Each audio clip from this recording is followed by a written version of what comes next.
Hello students, I am Nagen Pratap Singh, your geography teacher. You are all welcome in today's online classes. Today I am going to start the new topic and that is classification of resources. It means संसाधनों का वर्गीकरण, संसाधनों को कितने वर्गों में बांटा गया है और किस आधार पर बांटा गया है। तो पहला जो है on the basis of origin यानी उत्पत्ति के आधार पे। On the basis of origin resources are divided into two groups. First one is biotic, which have life, and second one is abiotic, which have no life. Biotic resources उसको कहेंगे जिसमें जान होता है, जैसे प्लांट्स, एनिमल्स, और abiotic resources उसको कहेंगे जिनमें जान नहीं होता है रिसोर्सेज में, जैसे air and water. Second one is on the basis of exhaustibility. Exhaustibility के आधार पे भी रिसोर्सेज को दो भागों में बांटा गया है. They are classified into two groups. First one is renewable and second one is non renewable resources. What is called the renewable resources?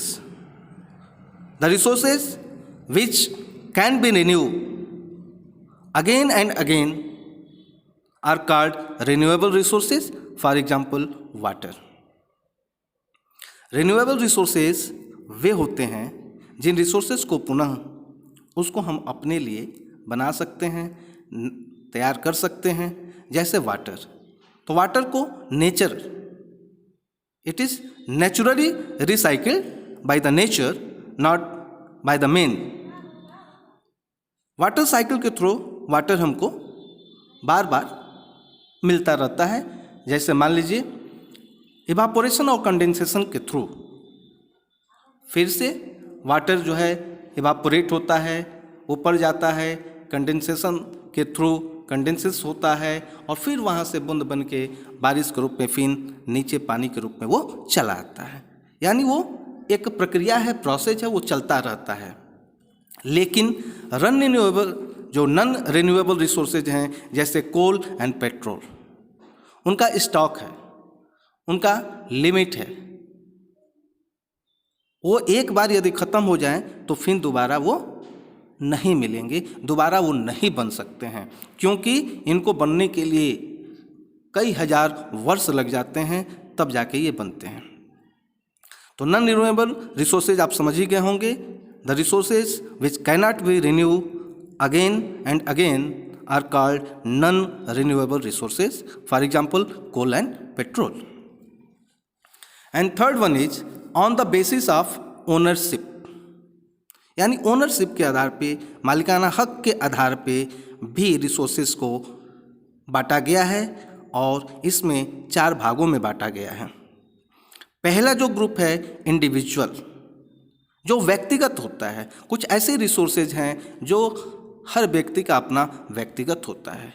जैसे मान लीजिए हमारे पास गाड़ी हो, अनाज हो, घर है, ज़मीन है, तो ये सारे क्या हैं? पेड़ हैं.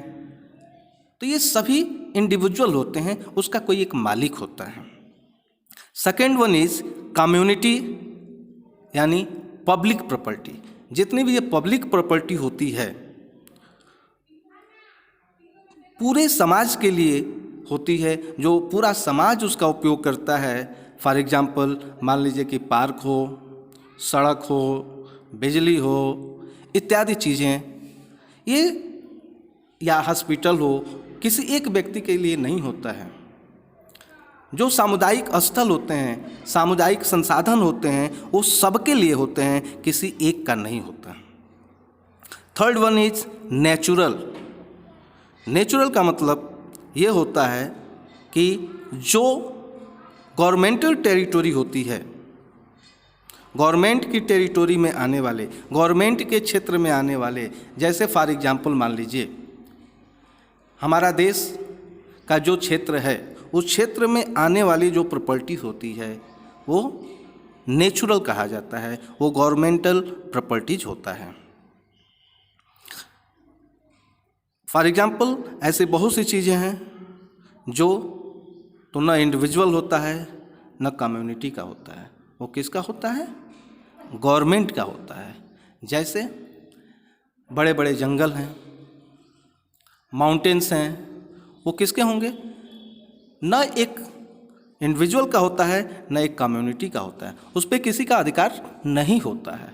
ऐसा नहीं कि हम जाएंगे तो उन तमाम जंगलों में हम लकड़ी काट सकते हैं, लकड़ी काट के व्यापार कर सकते हैं, या वहाँ हम अपना घर बना सकते हैं।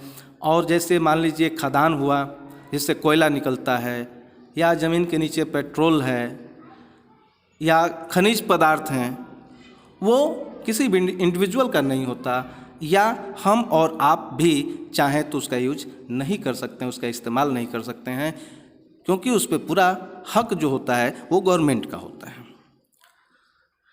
जो फोर्थ वन इज है इंटरनेशनल, यानी रिसोर्सेज को जो कि न किसी भी इंडिविजुअल का होगा, न कम्युनिटी का होगा, न किसी एक देश का होगा।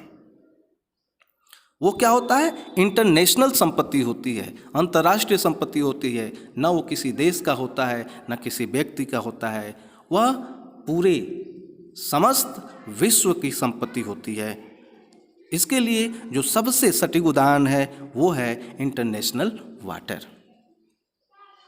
इसमें आप कहेंगे कि वाटर कैसे है,